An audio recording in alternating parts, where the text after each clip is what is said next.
Welcome back from that short break. Now, the Foreign Affairs Committee of Parliament has been speaking about the steps they will take to investigate rumors to look into complaints by some members of the House that the foreign embassies currently in Ghana do not treat Ghanaians well when they do go and apply for visas. This issue was raised on the floor by the Member of Parliament for North Tongue, Samuel Okudzeto Ablakwa, on Wednesday. He made a statement on the floor of the House, citing the lack of a decent waiting area, huge charges as application fees, unclear guidelines, among others, as challenges Ghanaians face when they put in applications.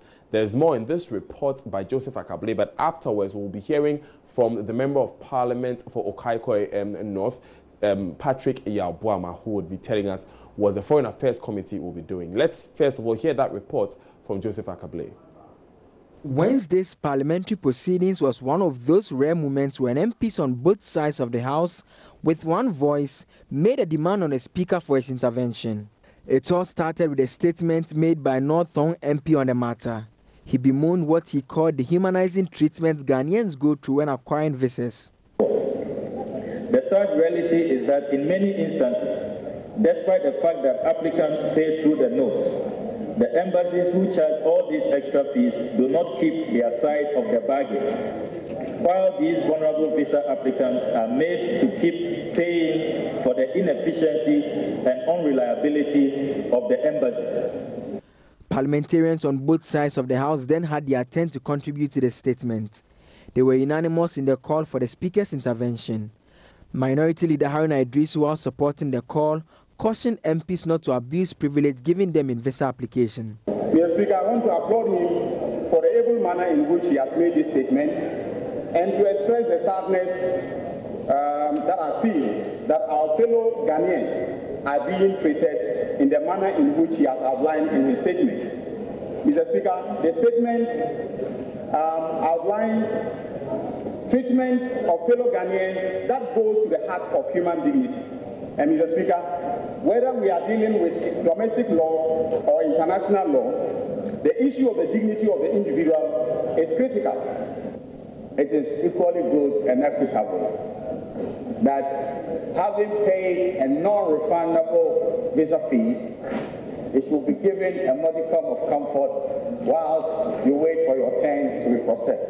Mr. Speaker, even members of Parliament, you have a decent job. You have a job of a member of Parliament. Speaker, again, our Minister for Foreign Affairs, where is the privilege of the member of Parliament? But to MPs to whom much is given, much is expected. We should stop the abuses of the processes. We should. What is hope? We should. Members of Parliament must stop the abuses of the privilege and processes so that they will treat us with honor. Speaker Professor Okwe stated that Parliament will not hesitate to look into any matter once it considers it necessary and directed the Foreign Affairs Committee to act. Armed with a letter from the Speaker's office, they shall visit relevant embassies and places, analyze the problem, where necessary cooperation of embassy staff and our own foreign office, but independent of it, and report to the House. And I want to emphasize, we shall always have to cooperate with appropriate ministries and agencies, but Parliament will not abandon its inquisitorial role of inquiring into matters that touch, concern, and affect Ghanaians. The Foreign Affairs Minister Shirley Ayoko Botchwey is expected on Thursday to answer questions on measures government is putting in place to prevent non-Ghanaians from acquiring passports.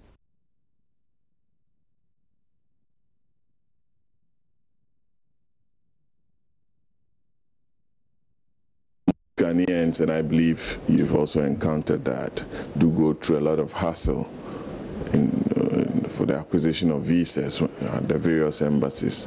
Some don't even have places to sit. They pay huge sums of money. They are refused visas. They are not giving any serious reasons for their refusals. The appeals are not given the right hearing by most of them. So we thought we should bring this matter on the floor of the House to let the good people of Ghana know that we think about them, we care about their concerns with regards to those issues. You know, there is this principle of reciprocity. Most foreigners who also go to missions abroad for visas, they are given some dignified treatment with regards to visa acquisitions. Members of Parliament, some of the embassies do want us to go and even queue and go through the same process, even if you are traveling with your family or something like that. So we feel that a lot more has to be done in that area. We believe that most of our citizens have not been treated rightly. And they've paid so much. Most of the embassies rake in so much for that service. And even refusing people and the treatment that goes with it doesn't add up. And we think the embassies must do more. The Speaker of Parliament has referred this matter to the Foreign Affairs Committee to come up with a report, which will require that we'll be meeting a lot of consular officers from the missions to listen to them and to also tell them what is on our mind and on the minds of the good people of Ghana, so that we present the report back to Mr. Speaker for further deliberation. We think with this step, the foreign missions here will understand and it will sink well that Ghanaians are not happy with the way they treat them when they visit them at their embassies. When will these meetings begin?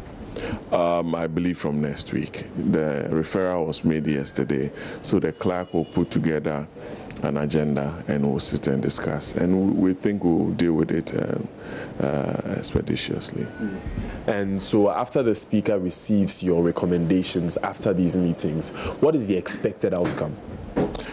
The referral even talked about revisiting some of them and making direct contact with them, getting their views and opinions.